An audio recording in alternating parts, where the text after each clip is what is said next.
Hey everybody, it's Rick. Welcome to the strategy session. I am in New York City tonight, recording from an undisclosed location.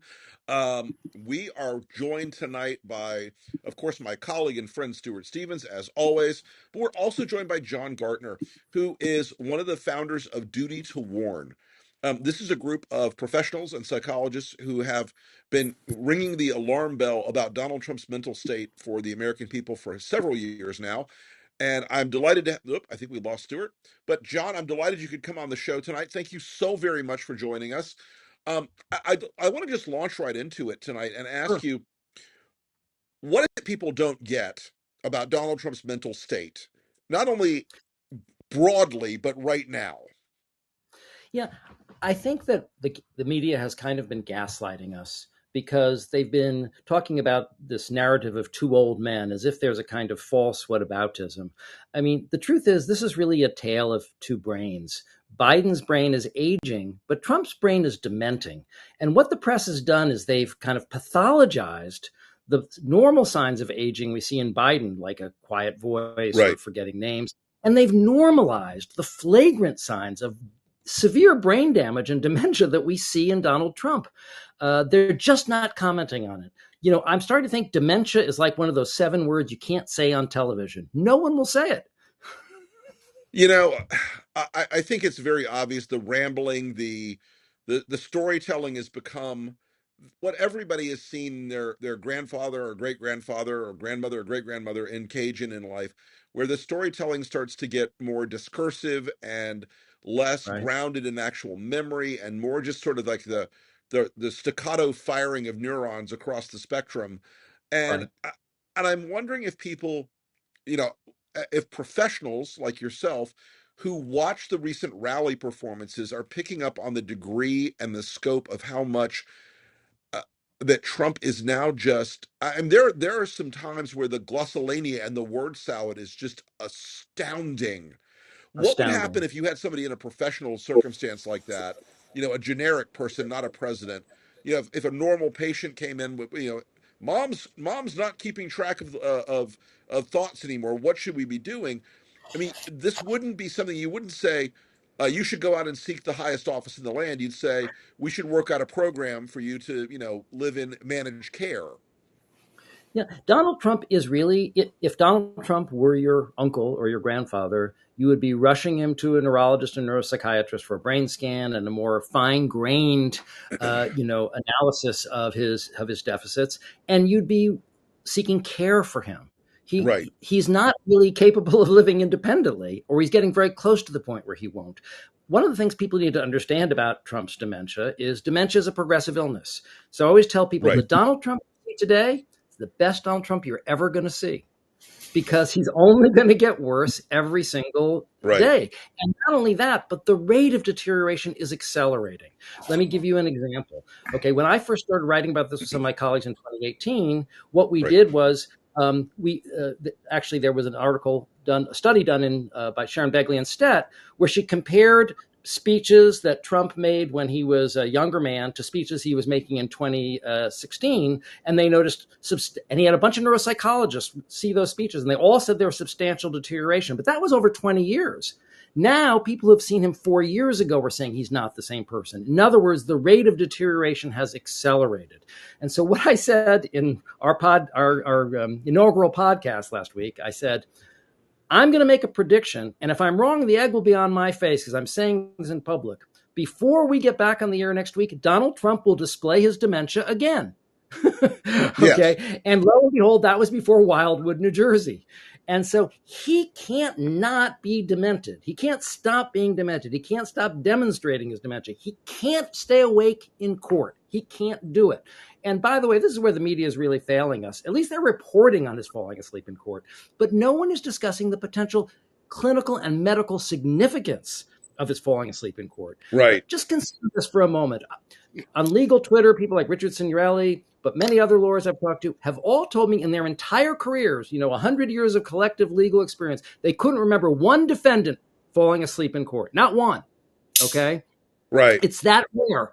Okay. And all these people are offering these lame explanations. He's on benzodiazepines. Oh, he's not on his stimulants. Oh, he's trying to show contempt for the judge. Guess what? If that was the reason, people would be falling asleep in court right and left. Okay. Sure. Because lots of people have those issues, but it never happens. Okay. But you know who falls asleep all the time, every day, involuntarily?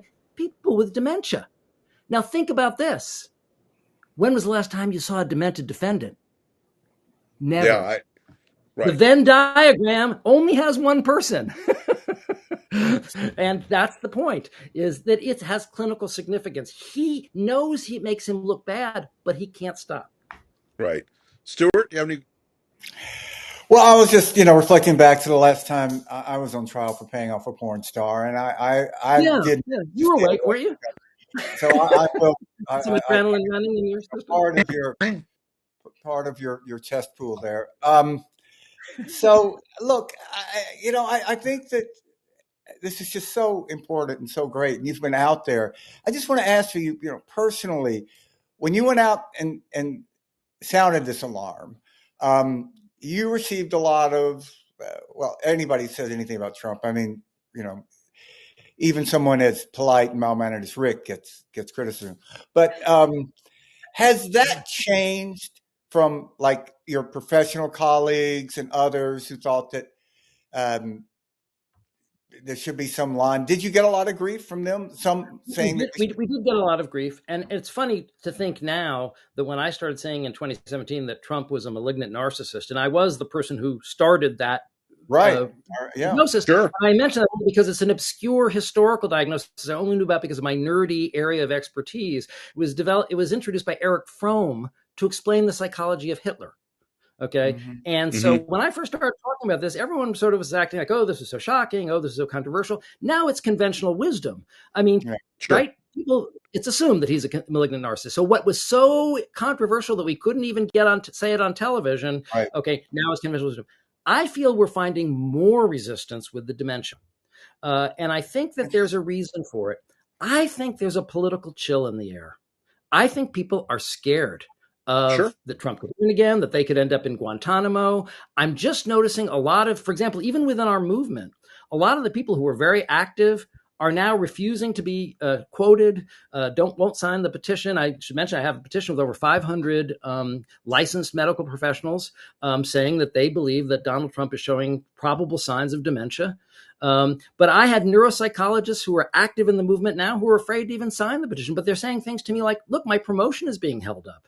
Or, I had one guy who was fired from a medical school job because he talked about Trump's organic symptoms. There's really a greater level of fear, I think. And I think the media, because it is corporate owned, I think the corporate titans that are behind the media are just not willing to penetrate the dementia barrier. They really will not use that word. So you see, even on MSNBC, you see something like the Wildwood speech, and I forget who the newscaster was. I don't remember who it was, but I remember they showed him talking about the late, great Hannibal Lecter. And then she goes, well, and then there's that. That's what we're paying people for. Yeah. I mean, There's that. I do think, Trump has always had a cast of imaginary characters around him. Jim in Paris and David Dennison and John Barron, and of course all the armies of big, strong, handsome men who come up with tears in their eyes. But now he's talking about, and it wasn't. I mean, I played the entire clip. It wasn't just Donald Trump um, imagining this as a part of a rhetorical trope of some kind. I think he really believes Hannibal Lecter is a real person. Mm-hmm. I do too. This is how disoriented he is, right? This is what I'm trying to say. He said 8 times that Obama's president. If you went to a psychiatric emergency room and you said Obama was president, they'd admit you for observation. Seriously, Right. that would mean that you were disoriented. And so we're seeing this on display every single day. And we need to call out the clinical significance of what we're seeing. Like you're saying, you wouldn't really even need to be a professional, right? To see that this is word salad, that, by the way, I was mentioning the study that was done before. We had someone, Vince Greenwood, someone you might want to consider having on, a psychologist. He did a study of my statement about the two brains. he looked at speeches that Trump and Biden made in their middle age, and he compared them to speeches that they've made currently. And he evaluated them on two variables. One was signs of normal aging, and Biden was higher than Trump. His voice was quieter, hoarser. Okay. Then he evaluated them on signs of dementia. He had 7 measures of dementia. Some of them we'll be talking about today: phonemic aphasia, semantic aphasia, syntax that doesn't make any sense, tangential speech, repetition. All these things are things that people with dementia do. Donald Trump didn't show any of those symptoms in middle age, but the curve looks like a hockey stick going up comparing to his things now, that he's showing high levels of those symptoms, all 7 of them, in his current speeches. So this is empirical proof that what we are saying is true. Okay, it's not just spin. There is such a thing. I know we're in a post-reality reality now, but there used to be such a thing as facts, science, and medical science. And we actually do have objective signs of illness that we can that we agree on, that aren't spin. And he's demonstrating them, and it's measurable. Let's roll that clip for everybody. I think he is disoriented. He doesn't know where he is. Yeah. Let's roll the lecture clip. Just for anybody who hasn't seen it, let's roll that clip.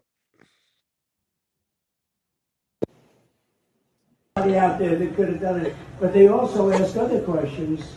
They say 2,347 and 2,913 divided by 2, multiply times 4, divide again by 7, multiply it by 9, right?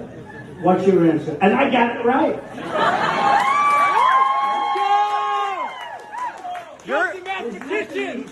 You're a genius.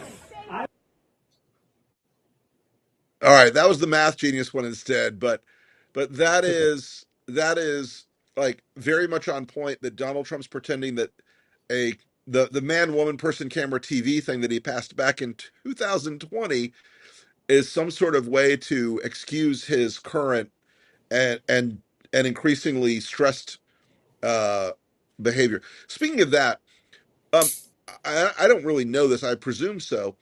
It strikes me that the trial he's undergoing right now is also something that can cause an exacerbation of these symptoms. Absolutely. Where he is under tremendous personal stress every day, hearing the stories of paying off the porn stars and the shady financial dealings and the catch and kill, all those things. It strikes me that those are kind of adding up in the background of the rest of his mental health crisis.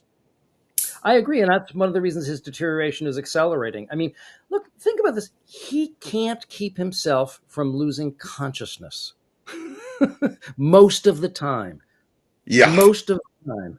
Okay. I mean, most defendants wouldn't fall asleep for 5 minutes in a 6-week trial. He's falling asleep like 75% of the time.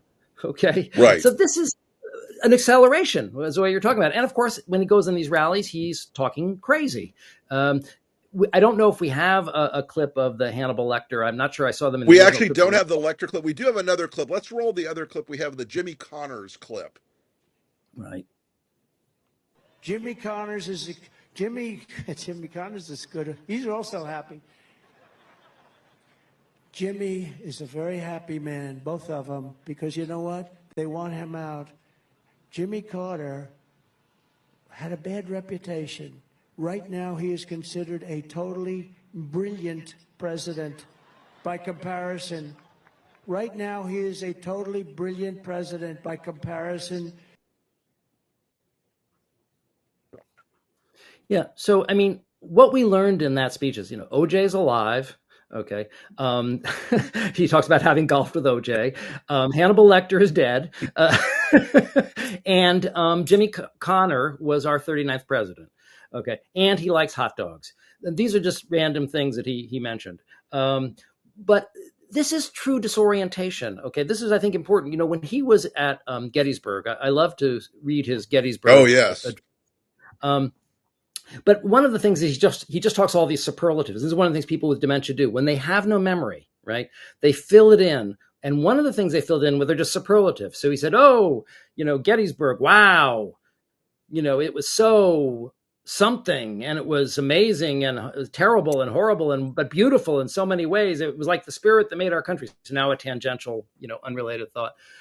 He goes, I come to Gettysburg, Pennsylvania to stand and watch. Now, of course, we all know he's never made a solemn visit to Gettysburg, Pennsylvania. Of course, that would just, Of he's just course lying not. about.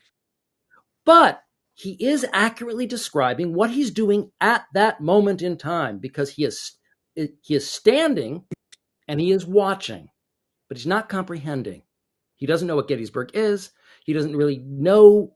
I don't mean he doesn't know the spirit of Gettysburg, or he's historically ignorant. I mean, you could have dropped him in a cornfield. You know what I mean? So he's just going, wow, I come here to stand and watch.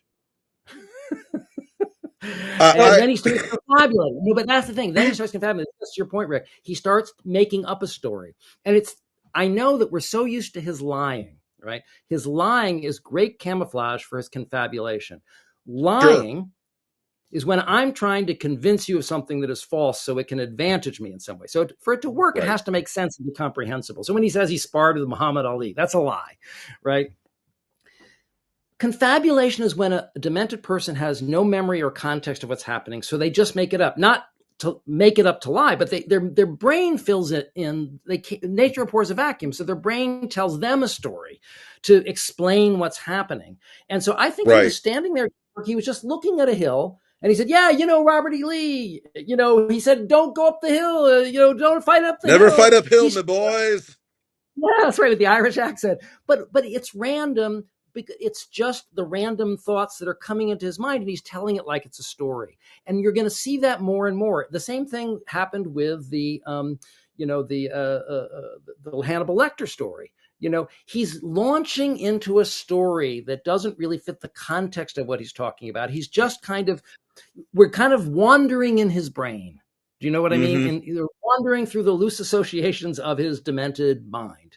And you can sort of see Nikki Haley and Nancy Pelosi. Oh, those bad women I don't like, So, yes. Yeah. There was a question that a viewer put in. That's the exact same thing I was thinking. Will this be obvious in a debate? Will it? If he had one. Some Interesting point there that you think might affect more recognition for this? Well, I'm going to make another prediction here. We like Donald Trump will not debate.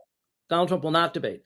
He will say he wants to debate. He'll say it, and he'll say it just like he wanted to release his taxes. He just really wanted to release his taxes. If only they'd finish the audit.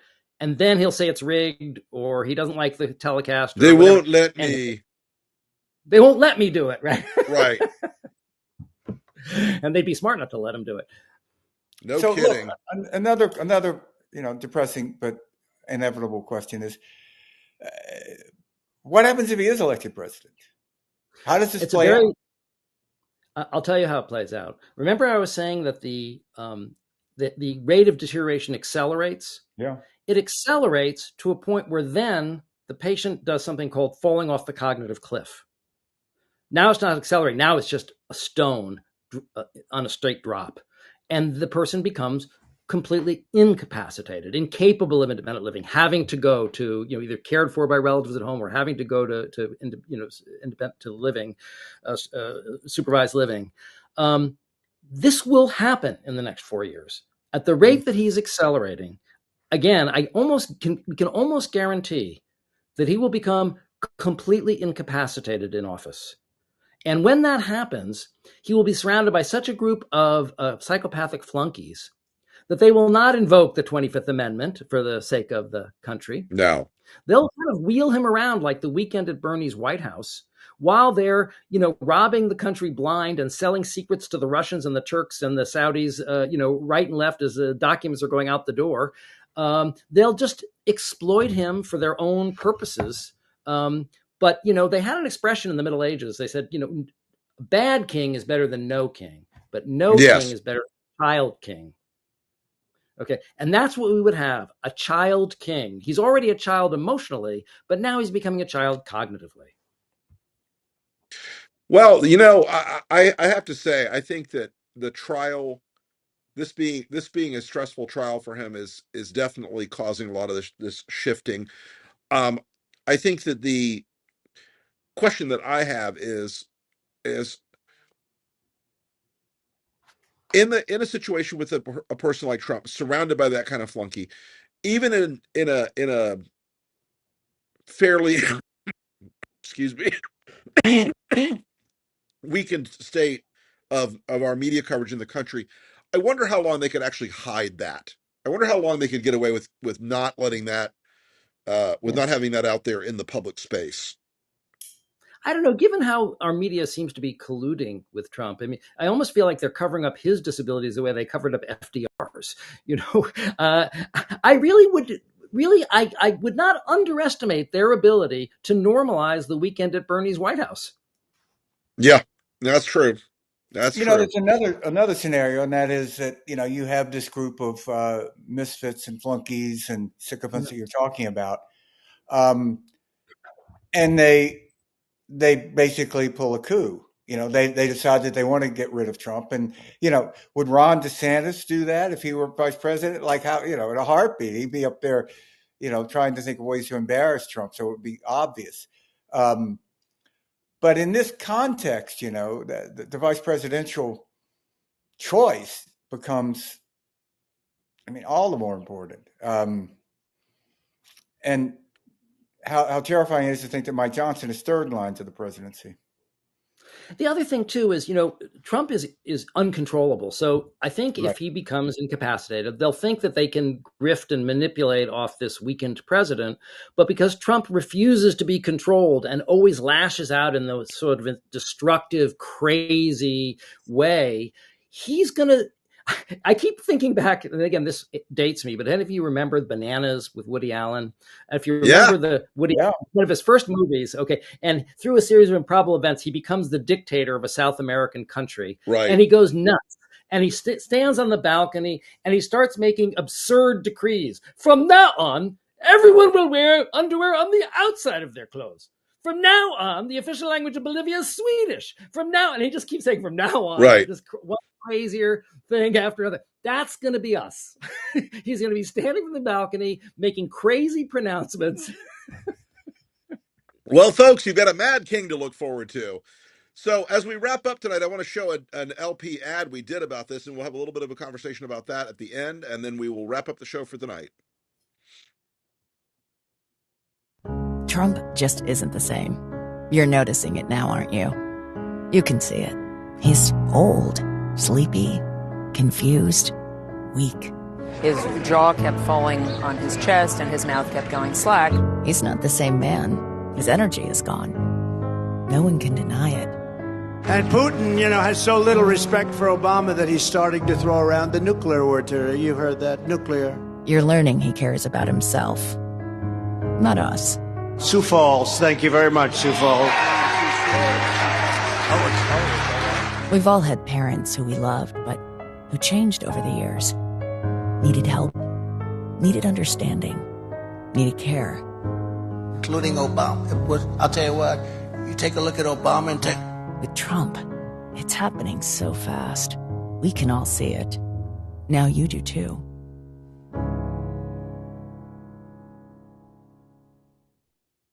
Well, very well. I think that kind of communicates a lot of what Duty to Warn has been saying. Yeah, exactly. Look, it's like the would-be emperor has no brain, or his brain is deteriorating. And what do we have to do to break through with the truth?